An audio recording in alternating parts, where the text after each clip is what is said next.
Well, Morning. good morning from MSC Armonia, and we are not in Barcelona. So, hey, that's a positive start to this one, isn't it? Yeah. So this is our third or fourth day on this cruise, and we finally set sail yesterday. So that's the headline. That's done. But wasn't it a really weird day yesterday? Wasn't it? Very strange, yes.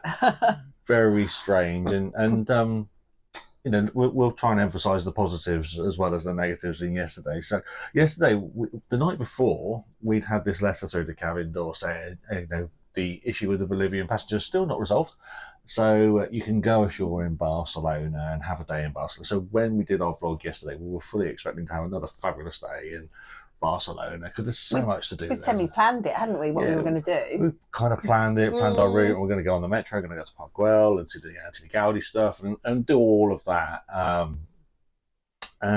We got ourselves ready, and then we went to disembark the ship, and then we were told you can't disembark the ship.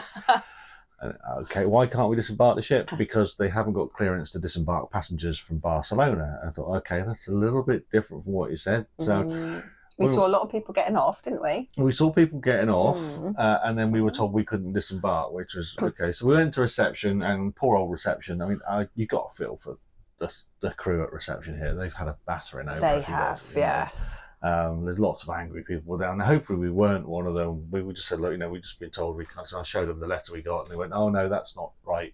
Yeah. But they couldn't tell us any more because they didn't know, did they? Yeah, I mean, she was ever so nice and really kind, and I just felt for her. You could see it in her eyes that she had a really stressful day, and so she couldn't tell us anything because they didn't know. And I think that's one of the things that's come out of this is the staff have been kept in the dark, but just had to bear the brunt of all the issues with the passengers and stuff. So we're going to give a massive thank you and a massive shout out to the staff here who've kind of skillfully navigated us all through what's been a really difficult couple of days. Yeah, it has been, isn't it? So then what happened then? So we were all in the dark and we didn't know what we'd do. And I'd say one thing, at least you've got an icebreaker when you're talking to people, right? That's one thing that's really, really positive. If you meet people around the ship and you want to strike up a conversation, you've got something to talk about. There is. We spoke to that American lady, didn't we? Yeah. And one of the other things that, made me chuckle, like when you type MSC cruises in YouTube or on the online or whatever, you quickly run into headlines that say, worst cruise ever. I'll never sail with MSC again. The worst cruise in history and all that kind of stuff. And you kind of, when you look at it, you kind of think, is this just sensationalist stuff? But actually we ran into loads of people saying exactly that around the ship. Yeah. What I was saying about that American lady, she said, oh, this is the worst cruise ever. She had actually been on the ship for 3 weeks and only stopped at 3 ports. Crazy. And then when you put it into that kind of context, when you've got people that have been here since South America and they've actually had quite a ropey time all the way through, you can see why, people are getting quite irate. Yeah. People are getting a bit animated and a bit irate, and I completely understand that. But however, let's try and focus on the positives. So given that, we were all milling around, not allowed off, talking to people, and everybody's quite unsettled and stuff. Do you remember those people you spoke to that had been banned from the reception? Yeah, we met a lovely couple from Ireland, and whether he was joking or not, but he kind of said, I've been banned from reception now. But that gives you an idea of what the mood and the atmosphere's been like on board the ship. So the good news was the sun was out, wasn't it? So we took ourselves up on the deck and thought, do you know what?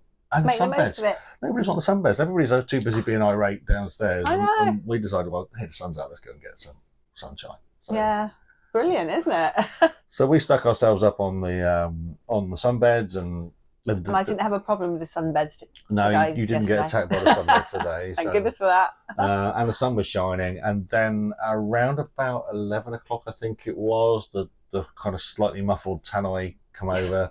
But what we did manage to pick up was just that we were setting sail and the Bolivians had disembarked. They'd came up with some sort of agreement. Yeah, so again, what MSC haven't done is they haven't told us exactly what's happened. They've just told us that they've resolved the issue. But, you know, you're in Barcelona, you've got a 5G signal, you can go on the local newspaper, and the local newspaper is telling you more than MSC is telling you. So MSC are giving statements to the press, and they're giving different information to the press than what they're giving the passengers. And I'm not sure that was a really smart idea, because all it did was add to some of the mistrust amongst some of the passengers here. Because they could just go online, go on the Catalan news, and the headline there was that MSC had done a deal to bring in another ship from Livorno and transfer the Bolivian passengers to this other ship. And, you know, that's what people were talking about, is the fact that they got that off the news rather than from MSC. And that's certainly not been communicated to us at all. So we don't even know whether it's true. It's just in the newspapers in Barcelona. So anyway, so that was that. So we're up on deck. We were setting sail, and then we were always setting sail, you know, soon after 11, but it didn't happen. But people were starting to mingle up on deck. So I think people were expecting a sail away. We got some pizza. That pizza is good, isn't it? It's amazing pizza. That. Yeah. I mean, it is probably the best food on the ship, and there's issues with other areas of the food on the ship, but that pizza, you can't fault that. It is good. We had some pizza, and then it was funny when we set sail, wasn't it? Because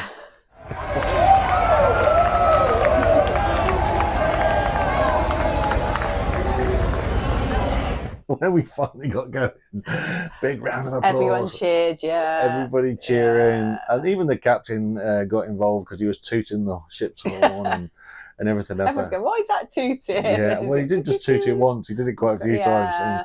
And that, you know, and we sailed out of Barcelona, and we went. The first thing we did, we sailed past the Sun Princess, didn't we? The brand new Princess ship. Wow, look at that! We went right past that, and you can just see everybody there with green eyes and everything. I wish I was there, not here. Yeah. So anyway, we got away, and we set sail. One of the things that we then told is that the rest of the cruise had been affected by everything that's gone on. So, yeah, quite a big significant changes. So we are having one stop.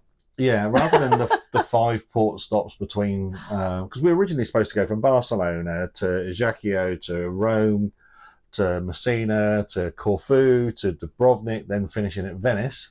So now we're going to Messina and Venice. So and Venice is when we go home. When we're flying home from Venice. So we're actually getting one port stop. And again, that quickly became the issue that people were talking about, was that, you know, I think from our perspective, you know, as I said on our first vlog, we came here paying very little for the cruise.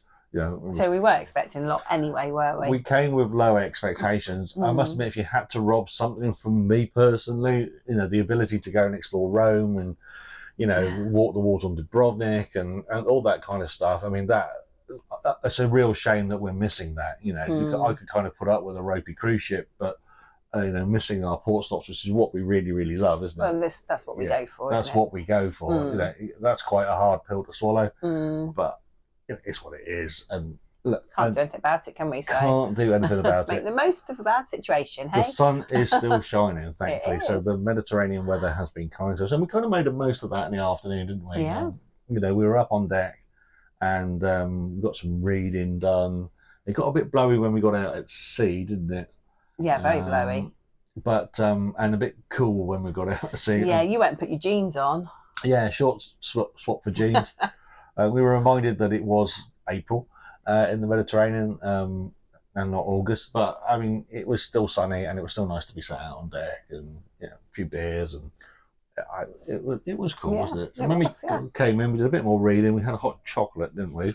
Oh, that hot chocolate. Yeah. Also, I had orange and cinnamon. It was delicious. Yeah, so yeah, we had to pay for those extra. We had to pay extra for those, but hey, it's what it is. We're making the most of it. Another thing they did, because obviously of all what's happened, is MSC, they were giving all like free drinks. I don't know why we didn't get the hot chocolate free, but everything else was free. And you even got like really, really cheap Wi-Fi, didn't you? Yeah, they gave, I think, I mean, in MSC's defence, and we're trying to find positives here, is that they have tried to placate the passengers here, and when they gave a day 24 hours of free Wi-Fi, yesterday, and it was a free bar effectively yesterday, apart from hot chocolate, it seems. But I mean, everything else, all the cocktails, everything were free for everybody, and they were walking around, weren't they, with cocktails and giving them trays, out. And although you might get that on like a Morella ship, I don't think you get it here. You don't get it here. No. But all of a sudden they kind of switched into that, okay, we've got a day of all inclusive and we'll look after you kind of thing. And it did settle people down generally, didn't it? You know, and then the ship kind of got on with situation normal. I mean, we got a daily news, which we hadn't had before. No, we hadn't had that, so we knew things were going on and activities were starting to go on. You know, bands were playing in the bars, and some sort of ABBA thing. And that's pretty much how the day went. You know, a bit of relax, a normal sea day really. And then we kind of just got on with our day. So lots of reading, lots of sleeping, lots of food, lots of drink. And then in the evening, we kind of went our separate ways. You went to see a show. Yeah. What was it called? Club Deco? Club Deco, that's it. Yeah, Club Deco. Oh, that was amazing, that show. It was full of the usual singing and dancing. It had the aerial hoop. It had, 4 lads from Ghana were doing acrobatics. They were absolutely amazing. And then there was, they did a bit of magic in it. It was a brilliant show. You really missed a treat there. Well, you say that. I was quite happy with Premier League football last night, and I'm really pleased that MSC do show Premier League football. Yes, I know it's a blokey thing, but I do like the football. And I was able to sit in the bar and watch the match last night, and my team won. So, you know, that was really good. Happy. So, free bar, footy on the telly. Yeah, things aren't too bad. Sun out in the day. You know, look for the positives. There are. We saw the beautiful sunset as well, didn't we? Oh, an amazing sunset last night as well. So, you know, despite everything, and say MC haven't really shone. I just wish they could keep their food warm in the. Anyway, I don't think the Bain Maries are working. It doesn't seem to be, does it? No. It's, you know, I can cope with it, but you really do like a really hot meal, don't you? So bit traditional, I like my hot food, unfortunately. But I wish they could keep it. But you know, looking for the positives. We're away. We're sailing. We've got a day at sea today, and there's a program of stuff on today. We're going to have a little look and see what they. We'll have a look at that and see what's going on, and then we're in Messina tomorrow. Don't forget, there's that memory. Do you remember? We had to look on there, the memory game. Yeah, I forgot. Will we forget? Will we remember to go to the memory game? Yeah, exactly. And Messina tomorrow, so we get a day ashore, so we'll make the most of that. I'm really looking forward to that. Get a hot meal, if nothing else. Well, we've got money to spend, haven't we? Because we haven't gone. I know. And then we've got another day at sea, and then we disembark in Venice and fly home. But hey, what a funny old cruise it's been. Yeah, it has been funny. Very different. Very cheap, very different. So anyway, we will update you tomorrow, hopefully from Messina. And fingers crossed, nothing else goes wrong today. All right, thanks for joining us and all our ramblings, and we'll speak to you soon. Take care. Bye. Okay, please like and subscribe.